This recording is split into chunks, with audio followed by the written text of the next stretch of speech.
Good morning बच्चों। ये fire insurance का स्कोप आज आपको बताने जा रही हूँ। Scope for fire insurance.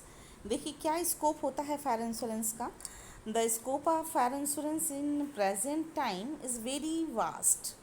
Accordingly, fire insurance policies suitable for the owner of property, the person who hold property in trust or in commission, individuals, financial institution as they who have financial interest in the property, the scope of cover in insurance policy given below।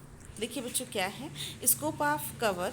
Standard fire insurance fire and special perils policy usually covered loss due to the following perils. Losses from fire. बच्चों आपको मैंने कहा था कि fire insurance में जब तक लपट नहीं निकलेगी तब तक नहीं माना जाएगा उसको। Damages or destruction due to fire to property insured. Besides the property, damages are commodities spoiled by water used to extinguish the fire. However, natural heating or spontaneous combustion or drying process is not considered as damage due to fire। बच्चों fire insurance में जो आपको scope बताई, उस scope में पहले तो आप ये जान लीजिए कि जो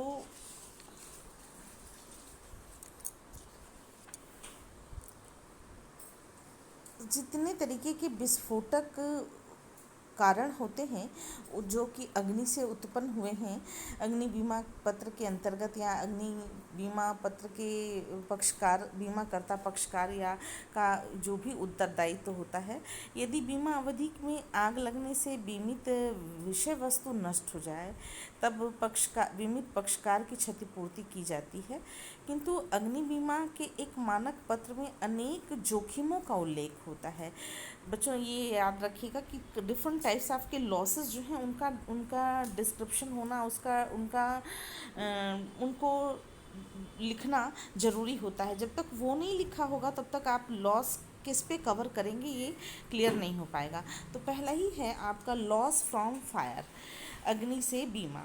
ठीक है, अग्नि से लॉस फॉर अग्नि से आग से लगने वाली हानियाँ, तो ये इसका होना ज़रूरी है। उसमें सारी चीज़ें जुड़ती हैं कि क्या क्या होंगी। एक तो सभी श्रेणी, जैसे बिजली से आग लग गई तो बिजली से आग लगी तो फिर उसके बाद कभी बॉयलर से आग लग गई तो बॉयलर में विस्फोट हो गया, तो जो कि गृहस्थी के लिए यूज़फुल होता है। फिर गया कभी गैस से, कभी मकान के से मीटर से, बिजली के मीटर से, तो ये जो इस तरीके की लाइटिंग जो लॉसेस हुए। फिर loss from lighting. Lighting has great intensity which can crack in building, such damages due to a lighting strike।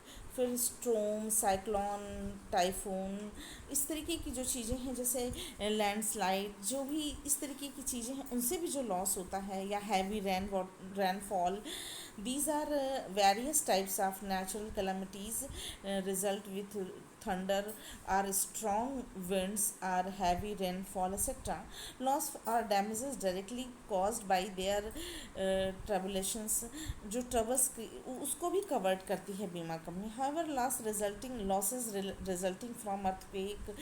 बच्चों आप ये जान लीजिए कि भूकंप से या इस तरीके की चीज़ें जो हैं, अर्थ लैंडस्लाइड से, कहते भूस्खलन, या खूब भयंकर आंधी तूफान, इन सब चीज़ों से भी जो लॉस होता है उसको भी, यानी कहने का सेंस कि स्कोप में ये ध्यान रखा जाता है कि फायर इंश्योरेंस में वो सारी चीज़ें आती हैं जो कि अग्नि से और अग्नि से जुड़ी चीज़ों से होती हैं। नेक्स्ट है बच्चों इसी के संदर्भ में उन सभी समस्त हानि या क्षतिपूर्तियों को कहते हैं। कहने का मतलब कि अग्निकांड के समय या उसके बाद चोरी, स्वाभाविक तपन या स्वतः दहन, अंतर्भौम अग्नि या सरकारी आदेशानुसार संपत्ति का दहन, वन, झाड़ी, जंगल आदि में इस तरीके की जो चीज़ें होती हैं, या कह लीजिए भूकंप, ज्वालामुखी, तूफान, चक्रवात, वायुमंडलीय विक्षोभ या अन्य किसी तरीके का प्राकृतिक उपद्रव, दंगा, विद्रोह, क्रांति, राजद्रोह, बलवा, युद्ध, हमला, प्रदर्शन, मार्शल लॉ, ये सारी चीज़ें जो हैं वो एक स्पेशल इस तरीके के लॉसेस को भी इंश्योरेंस कंपनी जो है कवर्ड करती है। नेक्स्ट है बच्चों इसी से जुड़ा हुआ एयरक्राफ्ट डैमेज यानी कि लॉस डैमेज। बच्चों देखिए, एयरक्राफ्ट डैमेज का मतलब कि जो प्लेन क्रैश होता है, ये सारी चीज़ें भी इसमें इंक्लूड होती हैं। फिर कोई अचानक से युद्ध, strike, malicious and terrorism damages, जो कि आतंकवादी से कोई लॉस हो रहा है, वो सारी चीज़ें। फिर वो brush fire damage caused by burning of brush, जंगल मतलब जो बुश होती हैं उनसे, झाड़ियों में, जंगलों में जो आग लगता है, तो ये सारी चीज़ें जो हैं उनको भी इसमें ऐड किया जाता है। अगर उस तरीके का आपदाएं कराया, उस तरीके की चीज़ें जो होती हैं बच्चों, देखिए कहने का मतलब कुछ ऐसे भी होते हैं जिनको कि बीमा company, fire insurance company accept ही नहीं करती है। तो ऐसे में दो तरीके का होता है। एक तरीके से कहिए कि किन को शामिल किया जाता है और किन जोखिमों को शामिल नहीं किया जाता। तो अभी तक जो हम बता रहे थे उनको उन जोखिमों को शामिल नहीं किया जाता है कि अचानक से कोई नेचुरल कलामिटीज़ आ गया, या कोई इस तरीके का टेररिज्म डैमेजेस हो गया, या एयरक्राफ्ट डैमेजेस हो गया, या overflowing of water tank and pipeline के फटने से। फिर इसके बाद है कि loss due to fighting action, यानी कि पुलिंग डाउन एडजस्ट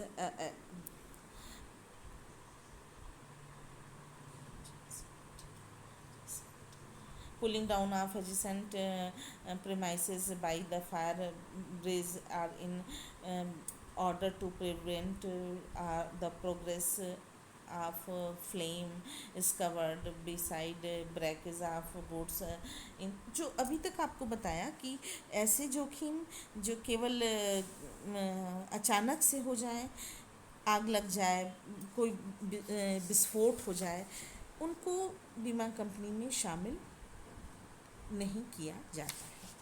कुछ ऐसी घटनाएं, कुछ ऐसे होते हैं जिनको कि बीमा कंपनी में शामिल किया जाता है और कुछ को नहीं शामिल किया जाता है। कहने का मतलब कि बिजली से जो आग लगती है, या व्यवसाय में काम करते समय कोई बॉयलर फट गया, या घर का में कोई बॉयलर फट गया, गृहस्थी के कोई गैस फट गया, तो इन सब चीज़ों से जो लॉस होता है उस पर तो मिलता है।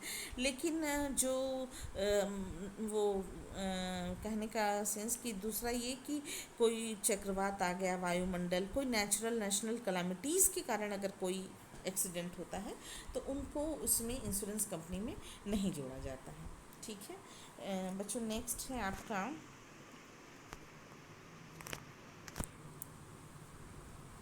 आपको बताया था aircraft damage, right, strike, malicious and terrorism damages, bush fire, overflowing of water tank and pipe etc., loss due to fire fighting action।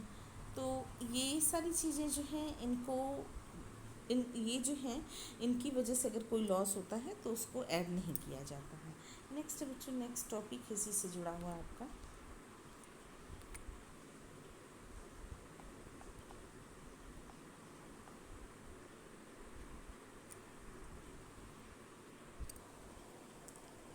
इसकी जो स्कोप है उसमें एक स्पेसिफिक रिस्क होता है और एक जनरल रिस्क होता है।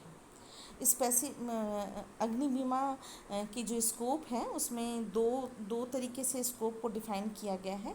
एक है स्पेसिफिक और दूसरा है, बच्चों इसलिए बोल रही हूँ स्पेसिफिक क्योंकि हम आपको इतना ढेर सारा बता देंगे तो आपको दिक्कत होगी लिखने में। आप जब लिखने लगेगा तो ये लिखिएगा कि फायर इंश्योरेंस के दो कंप्रहेंसिव स्कोप्स होते हैं। एक होता है जनरल स्कोप और दूसरा होता है स्पेसिफिक स्कोप। जब जनरल स्पेसिफिक रिस्क जो होता है वो स्पेसिफिक रिस्क इस तरीके से होता है कि बीमा पत्रों में शामिल करके बीमाकर्ता पक्षकार को अनेक प्रकार की ऐसी विशेष जोखिमों से सुरक्षा प्रदान की जाती है जो कि साधारण पत्र के बाहर होता है। यानी कि अब मान लीजिए कि बार बार बॉम्बे में पानी बरसता है और पानी बरसने की वजह से जो बाढ़ आ जाता है, जो फ्लड आता है, जो हैवी रेनफॉल होता है, उसकी वजह से जो फ्लड आता है उससे बहुत से दुकानों में पानी घुस जाता है और बहुत सामान नुकसान होता है। तो इंश्योरेंस कंपनी जो है वो स्पेसिफिक रिस्क को भी कवर करती। हो सकता है किसी साल पानी ना बरसे और ना बरसने की वजह से वो उस तरीके का प्रॉब्लम ना आए, तो यानी कि हैवी रेनफॉल से जो लॉस होता है वो लॉस ना हो, या भूस्खलन ना हो, भूकंप ना हो, तो तूफान ना हो। तो इन सब पर भी बीमा कंपनी जो है अब प्रीमियम लेती है, एक हैवी अमाउंट लेती है उससे जिसको सुरक्षा प्रदान कर रही है इंश्योरर पर्सन को, लेकिन उसका भी अब इंश्योरेंस करने लगी है। नेक्स्ट सेकंड है कि जनरल रिस्क, केवल प्रत्यक्ष हानियों की क्षतिपूर्ति हो सकती है इसमें। फिर है कि जो बीमित विषय वस्तु है नष्ट होने से अनेक प्रकार की अप्रत्यक्ष हानियाँ भी होती हैं। जैसे आपसे कहा कि जिस समय आग लगी उस समय कारखाने का काम बंद रहा। अब कारखाने का काम बंद रहा, आग लगने की दुर्घटना के कारण कारखाने का काम बंद रहा। बंद रहने के कारण जो कारखाना था उसका किराया देना पड़ रहा है, जो कर्मचारी हैं उनको वेतन देना पड़ता है, जो स्थिर व्यय की हानियां हैं, जो जो फिर कारखाने को फिर से बनाने में जो खर्च आया, जो ऋण पर जो कि लोन लिए गए हैं उस पर जो इंटरेस्ट दिए जा रहे हैं हर महीने, तो या फिर जो एम्प्लॉई इंजर्ड हुआ उसको जो पेमेंट देना पड़ रहा है, तो वो थर्ड पार्टी हो गया, उसको जो ये सारा कुछ जो है इंश्योरेंस कंपनी फायर इंश्योरेंस में कवर करती है। बच्चों आपको बताऊं एक बात और कि जो हम आपको प्रील्स बताए थे कि physical hazard and moral hazard, उसमें construction, location, use, lighting, heating, negligence यानी कि थ्रू नेग्लेंसी, असावधानी या लापरवाही के कारण जो लॉस होते हैं।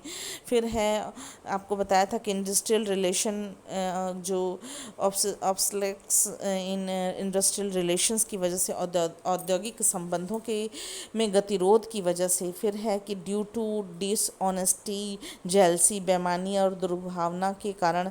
तो ये इस तरीके के जो लॉसेस, इनके तरह जो लॉसेस होते हैं, इसको भी इंश्योरेंस कंपनी जो है वो पहले क्लेरिफाई करती है, और क्लेरिफाई करने के बाद गोदाम, दुकान, फैक्ट्री जो भी इससे भी संबंधित है उन सब में वो चेक करती है कि किसके कारण हुआ फिजिकल लॉस। जैसे कहने का मतलब कि जैसे मकान, दुकान इत्यादि में भौतिक मात्रा में सामान्य तरीके से या कुछ इस तरह का ऑब्जर्वेशन किया गया और उसमें ये पाया गया कि कंस्ट्रक्शन, निर्माण के समय यह देखा गया कि बीमित भवन में दीवार व छत किस प्रकार की सामग्री से बनाई गई, मकान कितना पुराना है, कितने मंजिल है, फर्श किस सामग्री से बना है इत्यादि। इन सारी चीज़ों को अग्नि बीमा शमन यंत्र लगे हुए हैं कि नहीं, तो ऐसी दशा में भौतिक संकट को कम किया जा सकता। लकड़ी के मकान एवं ज्वलनशील वस्तुओं से निर्मित भवन का भौतिक संकट यानी कि फिजिकल हज़ार्ड जो है वो ज़्यादा होगा। जैसे लकड़ी के जो मकान होंगे उसमें कम लॉस होगा, लेकिन जो केमिकल से मिक्स्ड मकान बने होंगे उसमें ज़्यादा होगा। तो इसमें आग बुझाने की जो व्यवस्था है वो बढ़ जाती है। तो कई मंजिल मकान है तो भी दिक्कत होगा कि कई मंजिल मकान है, किस मंजिल में लगा, बीच के मंजिल में लगा तो उसमें कैसे बुझाया जाए। बुझाते समय जो पानी का जो फोर्स दिया गया बीच की मंजिल में, उसमें ऊपर और नीचे के मंजिल में भी लॉस हुआ। तो ये सारी चीज़ें देखी जाती हैं। फिर है कि मकान की लोकेशन से रिलेटेड कि मकान की स्थिति पर। तो ये सारे सब स्कोप हैं बीमा कंपनी के कि जो अकॉर्डिंग टू हज़ार्ड्स हैं, मॉरल हज़ार्ड्स और जो फिज़िकल हज़ार्ड्स हैं, उनके कारण जब लॉस होता है तो उसको भी इंश्योरेंस कंपनी एक अच्छे तरीके से उसकी स्टडी करता है, और स्टडी करने के बाद वो एक बीमा पत्र तैयार करता है, और बीमा पत्र तैयार करने के बाद ही क्लियर करता है कि जो लॉस हो रहा है वो स्पेसिफिक है या जनरल है, तभी वो स्कोप डिसाइड किया जा सकता है। बच्चों, नेक्स्ट है आपका, इसी का एक पॉइंट और है, दिखा रही हूँ आपको।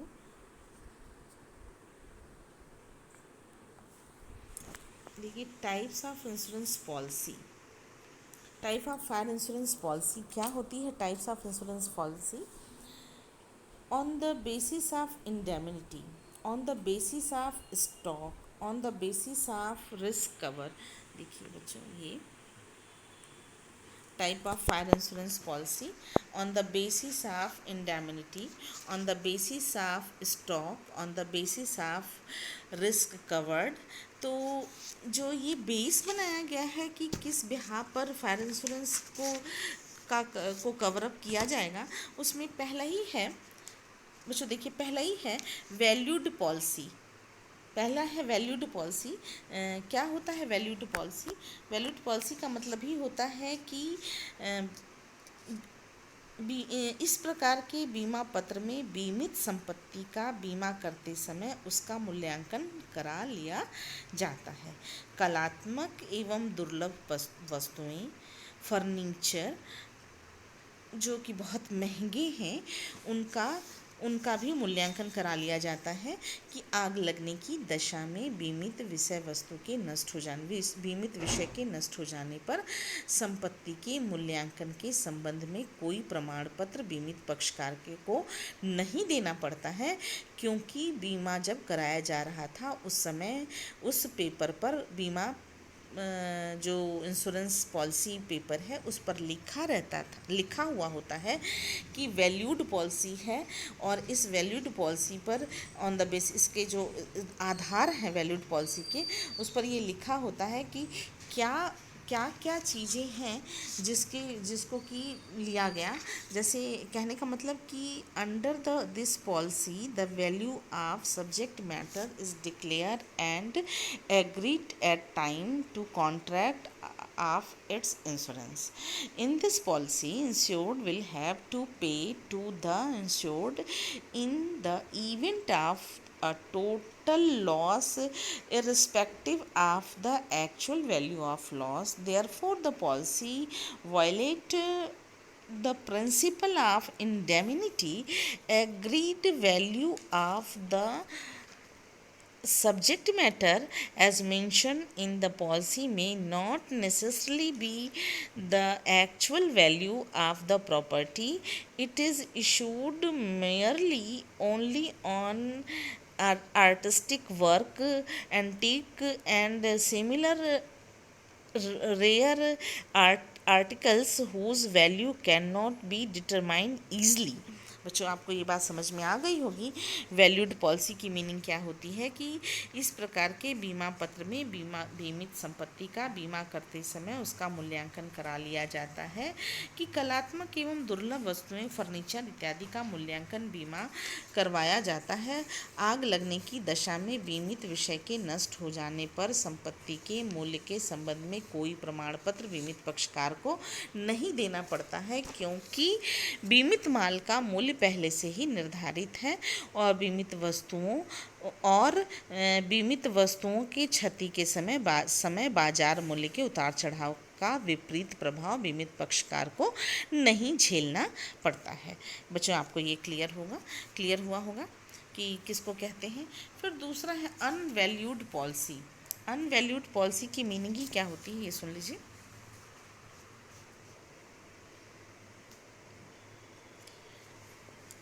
Under this policy, the value of subject matter is not declared at the time a policy taken, but in case of loss, the value is computed by assessment of actual loss to the property. Accordingly, the insurer is liable only to the extent of actual loss not exceeding insured sum.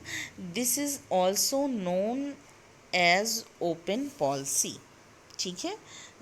कहने का sense यहाँ पर ये है कि अगर पहले से डिसाइड नहीं है, वैल्यूड पॉलिसी तो क्लियर है कि अगर जो उसमें कुछ ऐसी चीज़ें, एंटीक चीज़ें जो कि जिनका कि जलने के बाद वैल्यू नहीं क्लियर किया जा सकता है, तो उनको जोड़। अनवैल्यूड का मतलब ही होता है कि ऐसी चीज़ें जो कि बीमा कंपनी में, बीमा पत्र में नहीं भी लिखा हुआ है, तो भी अगर कोई मतलब कहने का सेंस कि अगर नहीं भी लिखा गया है तो उसको एडजस्ट किया जा सकता है। बस आप इतना समझिए कि उसको एडजस्ट किया जा सकता है, उसका डिक्लेरेशन किया जा सकता है।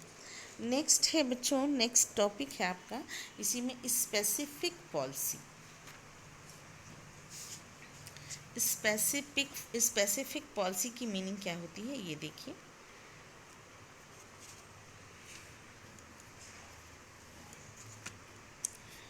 In this policy, the insurer undertake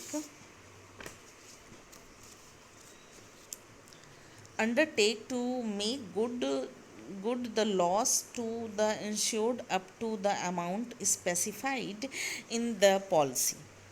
In case of loss due to fire, the agreed sum will have to be paid to the policyholder, irrespective of actual value of the property. In this policy, the actual value of subject matter is not relevant. कहने का sense बच्चों, एक example देखिए। एक example है कि if a policy is taken for 50,000 upon a shop whose actual value is 2 lakh and a fire occur causing the amount of loss 30,000, the insurance company will liable to pay the whole amount of loss 30,000 irrespective of the fact that the building was insured for 1/4 of its actual value. Even if the loss is 50,000, the insurer will get the full amount. But if the loss is more than 50,000, then the insured will be get rupees 50,000 only. Therefore, the value of property is not relevant in determining the amount of indemnity in this policy. Such a policy is not subject to average clause. कहने का मतलब बच्चों की इस प्रकार के बीमा पत्रों में औसत शर्त की सम्मिलित नहीं की जाती है। बीमित बीमा कंपनी से एक निश्चित मूल्य का अग्नि बीमा करा लिया जाता है और बीमित वस्तु को हानि होने की दशा में पक्षकार वास्तविक हानि से बीमित मूल्य जो भी दोनों में से कम हो की क्षतिपूर्ति करता है। ये उल्लेखनीय है कि बीमित पक्षकार ने किसी संपत्ति का दोहरा बीमा करा रखा हो तथा किसी एक बीमा पत्र में औसत शर्त का उल्लेख किया गया हो, तो ऐसी स्थिति में सभी बीमा पत्रों पर औसत शर्त प्रभावी हो जाएंगे, भले ही उनमें से एक बीमा पत्र विशिष्ट बीमा पत्र हो। बच्चे ये आपको समझ में आ गया होगा। नेक्स्ट जो है आपका है एवरेज पॉलिसी। एवरेज पॉलिसी क्या होती है? Average policy is enforceable only where a property is insured for a sum which is less than its actual value. It is called average policy. फिर से सुन लीजिए। Average policy is enforceable only where a property is insured for a sum which is less than its actual value. It is called average policy as it includes the average clause. Average clause is a clause by which the insured is called upon to bear a portion of the loss himself. If in this policy the insurance company agree to undertake the insurance liability of property in ratio of actual value of property and insured sum for which policy is taken by the policy holder. For example, एक example है बच्चों कि actual value of the property 5 lakh, if it is insured only 2 lakh, यानी कि total value of the 40%, and a part of the property is damaged in the fire and insured suffered a loss amounting 1 lakh. In this case, the insurance company will pay 40,000, 40% of actual loss. 40% of actual loss, it means 2 lakh. Only calculation, जब calculation किया गया तो केवल 40,000 आएगा, क्योंकि बच्चों देखिए, क्योंकि कैलकुलेशन फॉर कंपनसेशन कैसे होगा, फॉर्मूला होता है कि अमाउंट, बच्चों नोट कर लीजिएगा formula, amount of claim is equal to insured amount into actual loss divided by actual clause of property. फिर से सुन लीजिए फॉर्मूला क्या होता है, amount of claim is equal to insured amount into actual loss divided by actual clause of property. तो insured amount कितना है, 2 लाख रुपए है. एक्चुअल लॉस कितने रुपए का हुआ, 1 लाख रुपए का हुआ. तो अच्छा, एक्चुअल क्लॉज ऑफ प्रॉपर्टी क्या है, 5 लाख रुपए. तो 2 लाख इंटू 1 लाख तो कितना हो जाएगा, 2 लाख और 1 लाख में आप 1 लाख से 2 लाख को मल्टीप्लाई कर दिए, ठीक है. और मल्टीप्लाई जब आपने किया तो जो और फिर 5 लाख से आपने डिवीज़न कर दिया, ठीक है. तो जब आप 5 लाख से डिवीज़न करते हैं तो 40,000 आता है, 40,000 आता है. यही 40,000 जो है वो क्लेम अमाउंट मिलेगा, ठीक है. ये निश्चित रूप से आपको समझ में आया होगा बच्चों, और अगर नहीं आया है तो फिर से हम आपको समझा देंगे कि कैसे इसको किया जाता है.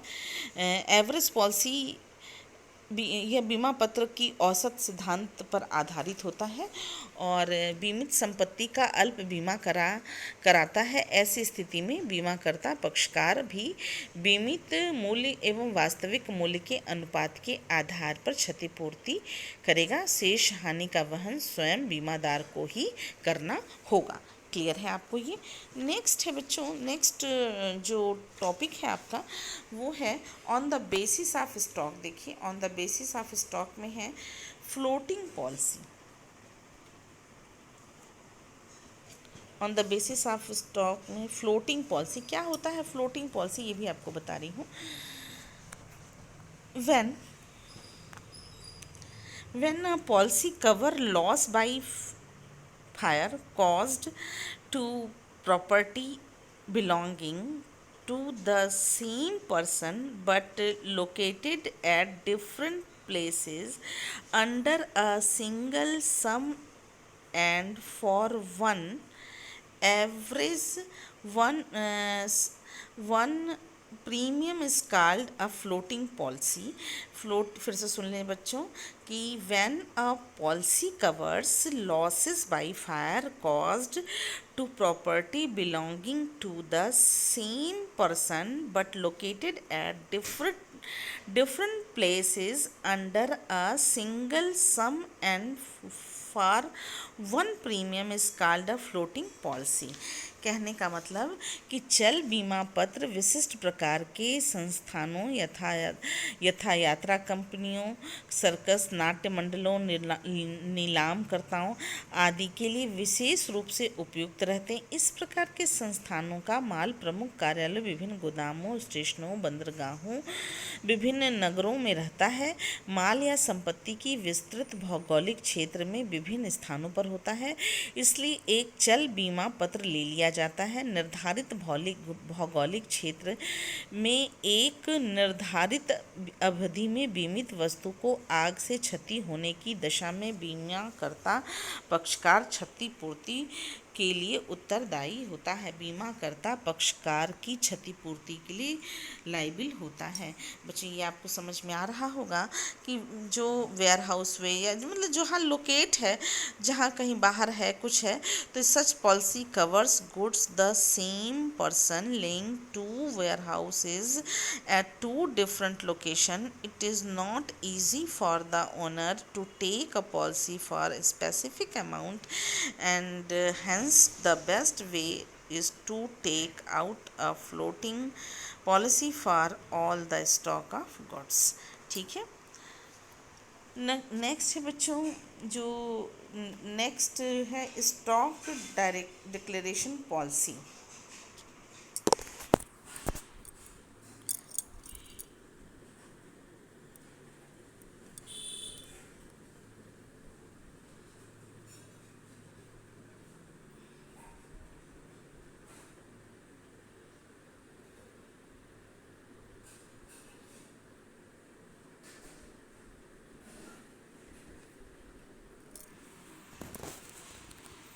ये जो on the basis of stock है, स्टॉक डिक्लेरेशन पॉलिसी, मैं आपको अगली क्लास में पढ़ाऊंगी बच्चों। ठीक है।